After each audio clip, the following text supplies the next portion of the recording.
this is Mariah Gullo from The Hollywood Reporter, and I'm in studio today with two of the stars of Blindspotting, Rafael Casal and Janina Gavankar. How are you? So good. How are you? Good. So the first thing I wanted to ask, Rafael, this is your first feature film, and you co-wrote it with David Diggs. Is there a lot of pressure to get it right when you put your first film in your hometown of Oakland? Well, now there is. Yeah, you the thing about the Bay Area is we don't get a lot of movies, right? We're having a little bit of a moment now. Ryan Coogler landed a spaceship in Oakland for Black Panther. Thank you, Ryan. Boots Riley just did Sorry to Bother You. We were all filming at the same time last year, so the fact that we're coming out at the same time, around the same time, feels like there's a little bit of a swell. But before that, we spent most of a lifetime going, God, if we ever got a Bay Area movie, here's how I would do it, and here's how, we'd sit around, groups of friends would sit around and talk about, like, what would be important to show. So we finally got this chance to do it. And so then it was like making a list on the whiteboard every day, like, all right, we got to make sure this is here, we got to shoot here, and we got to make sure there's someone like this, and it became this weird task of representation. If we only get one shot at this, what are the kinds of people we need to see? What are the kinds of stories we need to tell? Mm-hmm. And what are some of the big Oakland things that really you knew you had to put into this movie? Oh God, there's so many. What makes Oakland Oakland? I got 94 minutes for you. It's a movie called Blindspotting, and it's every touch point in the movie, from the way in which people talk. There's a little bit of a southern draw to Bay Area people. We have a hard R, so everybody sort of worked on that. Every street, every corner, like the Victorian the architecture there from West Oakland is very prominent. Some of the businesses, Quickway is like an Oakland staple. The Fox Theater is in our opening credits, and the film opens up with this juxtaposition montage of like what we consider to be classic Oakland and sort of the newer version of Oakland that is post the wave of gentrification. And so really, like, from the top of the film, we're trying to pack every backdrop and scene with as much. We're just like sprinkling Oakland on every moment. Yeah. And the story is a lot about gentrification, and this is kind of a great film to be compared with, but your film is being compared with Do the Right Thing. Yeah, I'll take it. I'll take it. Thumbs up. Yeah, I mean, Spike is a genius. Yeah. That film was pivotal. What's really interesting about that film, though, is I think I was very young when it came out. Was I born? Saw it much later, and I was older and could process it.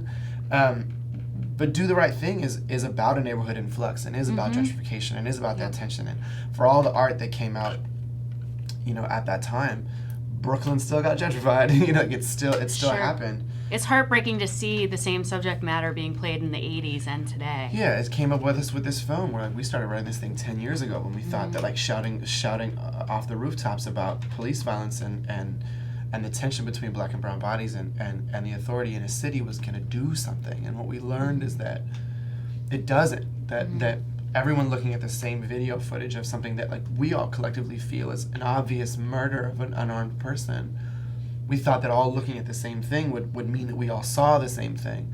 And after we started writing it and we watched that change, the movie really became about how interesting it is and how much of a social condition it is that we can all stare at the same circumstance and all feel completely differently about it. And suddenly that's our addition to the narrative, right? Or if Spike Lee was shining a spotlight on gentrification and violence, trying to broadcast it into the world, we're trying to take it to the next level and go, the second part of that condition is that it's not just we have to look at it, but we have to talk about what we see. Right. And your point is that as the movie evolved in your heads, you had to adjust it to what was going on in the times. And one of the things is being desensitized to the shootings of unarmed black men in the country. It's for sure the it's desensitized. It's also about, because we all see it differently, it's hard to galvanize sort of support and anger around it in the same way. One of the biggest tensions in the film that I love is actually between Janina and my character. I play Miles, she plays Val. And there's an inciting incident in the film that is why Colin has gone to jail, and her and I see it very differently because we saw it from very different vantage points. I saw Well, it. one of us was the cause of it, so No. I see how that could be seen differently from different perspectives. Incorrect. Yeah, Janina, Val and Miles have a very adversarial relationship. What was that like to film between the two of you?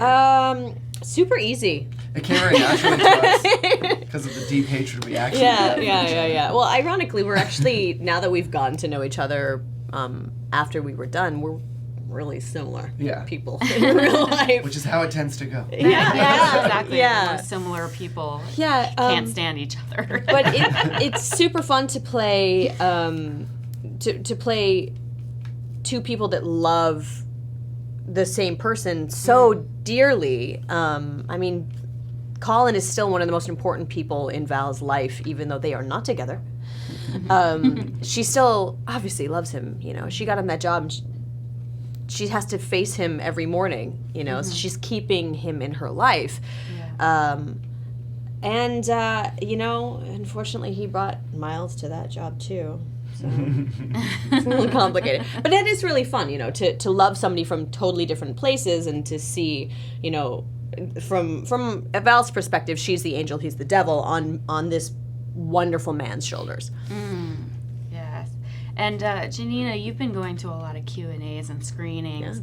Yeah. You've been showing this movie around to some very important people. What has some of the feedback been? Every city and town is different. Yeah.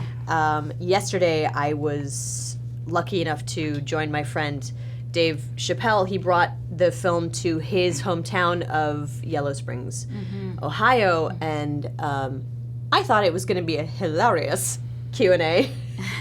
It was not. They're dealing with some of their own questions about policing, and it was a very quiet, very introspective conversation that a community clearly needed to be having with itself, and being able to be there for that and see that they needed that. I just kind of stayed out of it, you know.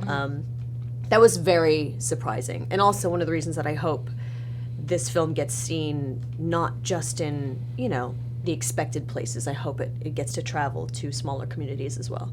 Right. I mean, a lot of this is kind of what's been happening in America. Like everything that's happening in large urban areas gets repeated a few years later into the smaller suburban areas and smaller You're areas. starting to see this really interesting conversation between if you watch any stand-up comedy specials that came out in the last year that have been highly celebrated, there is a lot of non-jokes in those specials.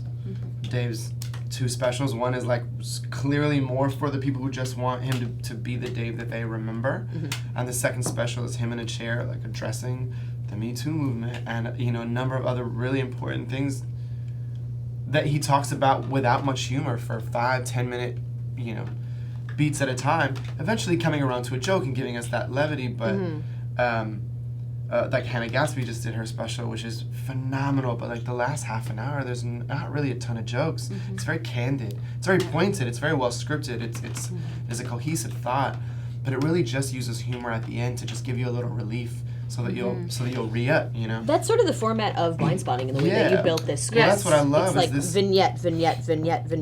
Oh, before you know it, you are in the sauce with everyone. It's the evolution of the conversation, right? It's like comedians have always used humor to talk about, you know, very contemporary things that we're discussing in society, but I think now we're really affording ourselves a lot of the drama and really just using comedy to pick it back up right before everybody. It's like had enough of the weight of it, right? And we're in this time where we can't afford to not talk about these things. It's a lot of like, once in a while I'll see something come out and there's great pieces of art that are out that are escapist art, that are ways for us to get away from our circumstance.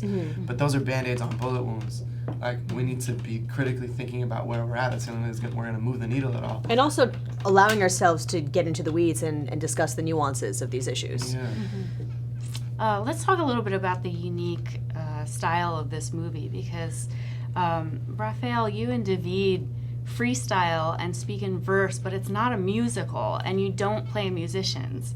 And that was very important to you for the movie, correct? This boy's been a poet since he was 13 years old. Yeah, so yeah. that is regular. We've been doing the things. you just know, your style. Yeah, just honestly. Just how it gets down, damn it. When we started writing this, that's what we knew how to do. We were poets, we were musicians, right? That was our foundation. There's been some great movies and plays where the people in them are innovators of the kind of art that is the mechanism that is telling the story, right? We wanted to take it a step further and go, okay, well, you know, Saul Williams did slam in the late 90s, early 2000s. We've seen an artist using language in a film to sort of be the author of his own liberation. But what we love in theater is the use of verse to tell a story, the use of heightened language to tell a story. It's been in the theater since the theater has been. But we really haven't seen it crack into film outside of a musical, right? And Shakespeare isn't really a musical, for example. It is just heightened language to condense story. And what Shakespeare used heightened language to do was to lift up the poor characters and put them on the same level of the wealthy and the affluent, right? Because his plays were for everyone, right? There was the people in the boxes and the people in the pits, and it had to reach everyone. Heightened language does that. It dignifies every social issue and puts it in a place where it's accessible to everyone, right? And everyone has to dial in the same way. So we have this ambition of making a film where these two blue-collar characters use heightened language, use poetic verse in their most sort of tense moments to take very complicated societal problems, personalize them, and then deliver them in a way that's fun. Like the fun of the verse is inherently entertaining to the ear. And when you're talking about difficult things like making it sound pretty, which is a line in the film, is paramount. So we wanted to make a drama that was a comedy and that had moments where it was just very beautiful to the ear.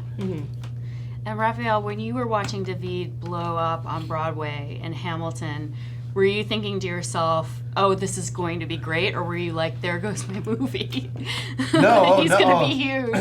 Oh no, not at all. No, we were like scheming in the background. Are you kidding me? We were like, "Oh, this is good. This is very, very good." David told a story about how Rafa moved to New York and was like, "I'm here now," and then so they could continue to work. And then, were you just backstage every day? I would just I had been running signing around autographs LA. outside. Yeah. I was like, I'd been running around LA for a long time, and he got this opportunity. His solid show was taken off, and I was like, well, I'm gonna go there. I'm just gonna make sure this goes as well as possible, right? So I took over his social media feeds and would like post as him and like tweet people back as him to try to like build up his rep and go with him to these photo shoots and stuff. Be like, make sure you ask him about this, and this. We were just trying to make sure that like I've been working with David for 14 years. I needed to make sure that these people who were asking him questions like discovered how good of an artist he was, because that was going to allow us afterwards to leverage that into getting other projects made. Really, this film was sort of predates that, so I don't know that it really helped us get the film made. It's helping us talk about it now, which is beautiful. You know what I'm really excited about is Just love that there's so much shoulder in this comment. I'm ready for it. this is the first of many for not only these two, but for this entire squad of artist community. And I am ready for people to get hip to you. I'll take it. So somebody else in the squad can just make something that you can star in. And then you can make something like we're already doing these things. These are all conversations we're already having, you know. And the point is, like, if you are actually artist allies with each other, as you go in your career, you take a step up the ladder and you grab somebody and you pull them with you. And as long as we're all sort of earning the right to grow and hopefully be noticed for the work we've put in, like, we all get to benefit, and I'm into it. We're all very, especially David and I, but also our producers, Jess and Keith Calder, we're super invested in working with people on projects that's very expandable, right? Everyone that we this is this great time in the arts where people are multi-hyphenates, right? Like I meet a lot of artists that are my age or younger now, and they're screenwriters also, and they're musicians, and they're aspiring producers and directors and all that. And it's not that sort of like, I also want to direct, I'll direct one day. But they actually have done the work. The hours are in. And that's really exciting. Like when we finally got to meet Janina and bring her to this, we didn't know that she was a musician and knows how to do post-production and graphic design and knows how to produce and is a writer and a director in her own, like, that's nuts to me, and it's beautiful. Why is it nuts? You're literally the same person. That's the thing that's funny. It's like, but when you do find your breed, you build a tribe and you protect them fiercely. So last question to you. If people see Blindspotting and they're motivated to act on what they saw, like to do something to change the situation or change their community, what do you suggest they do? I would hesitate to tell anybody what their actionable item is. I think that you have to figure out what your form of sort of engagement and protest is, right? And it's different for everybody. I do think, though, that if you are in a space where you are actively excited about moving the needle, you are probably just going to do it. You know, like it's not this like, let me donate money to this thing, or let me or let me go show up at this thing and like put my body in it and show support. Those are great things too, and they're individual actions. But so much of it is about the energy you're putting out in the world. Like the call to the movie is about empathy and understanding. That's a daily practice, right? It's just like I'm not going to summarize people into a bite-sized idea and then dismiss them. But I'm gonna it's a daily time commitment. I'm going to search for other people's vantage points before I come to a conclusion about the kind of people I'm around. And that's more or less an impatience and empathy than it is about, here's the thing I'm going to do next Monday to like check this off my list. Yeah, so it's a general feeling you get when if you get that feeling when you see Blindspotting, work with it. What do you think? What do I think? Yeah. I mean, I think the whole point is to see both pictures. Nobody is just one thing. And if you're in a situation where you feel... You can't just say it over and over again like it's going to stick. I don't know, it's sticking for a lot of people. Apparently you can. No, but the bigger point is nobody is just one thing, and if you're feeling dissonance in your surroundings, just look further. Because it's only going to make you more compassionate to be able to have the conversations with somebody you don't identify with. Very well put. Well, guys, I'm going to let you get off to your next Q&A. Awesome. But thank you so much for being Thanks here. so much for spending time with Yeah, us. Thanks for no having problem. us. This is awesome. Yeah. The movie's Blindspotting. Check it out in theaters.